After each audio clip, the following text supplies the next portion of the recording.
Drage gledalke, dragi gledalci, pozdravljeni. Nahajamo se v nakupovalnem središču Europark, kjer danes teče drugi dan brezplačnega cepljenja.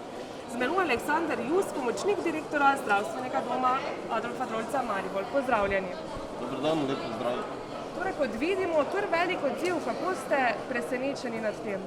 Torej, mi smo zares veseli, da nam je skupaj z nakupovalnim središčem Europark uspelo organizirati cepljenje, torej občanov mesta Maribor in okolice.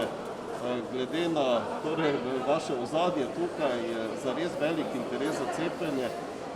Akcija je že bila organizirana včeraj, torej beležimo zares pozitivne rezultate in nekako si želimo, da bi se to nadaljevalo, da bi čim prej dosegli tisto zaželeno precepljenost naših občanov. Koliko je pa torej trenutna precepljenost Mariborčanov? Če beležimo rezultate v preteklem tednu, da smo imeli cirka 45% precepljenost, glede na dinamiko cepljenja v tem tednu, ko smo v začetku cepili po cirka 250 ljudi s prvim odmerkom, nato pa v sredo, četrtek, petek in tudi danes, torej krepko smo presegli to številko na čez 700 vsak dan, torej lahko nekako bomo v ponedeljek, torek zabeležili rezultat več kot 50% precepljenost občanov mesta Maribor in okolice. S tem, če bomo nadaljevali s tako dinamiko, torej bi lahko v roku 14 dni nekako dosegli tisto že nekaj zaželjeno številko, to je precepljenost nad 60% in še več.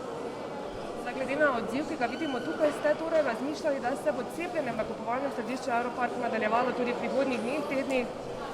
Seveda, glede na zainteresiranost in gnečo, ki je nastala, bomo za akcijo nadaljevali prav gotovo v naslednjem tednu in tudi kasneje. Objavljali bomo sproti v medijih, tako da bo zares zagarantirano nekako čim večje število cepilnih mest, tako z našimi mobilnimi timi, z mobilnim cepilnim avtobusom, kot tukaj v nakupovalnem središču, seveda pa tudi v zdravstvenem domu na naši lokaciji cepilna ambulanta. Najlepša hvala, gospod Jus.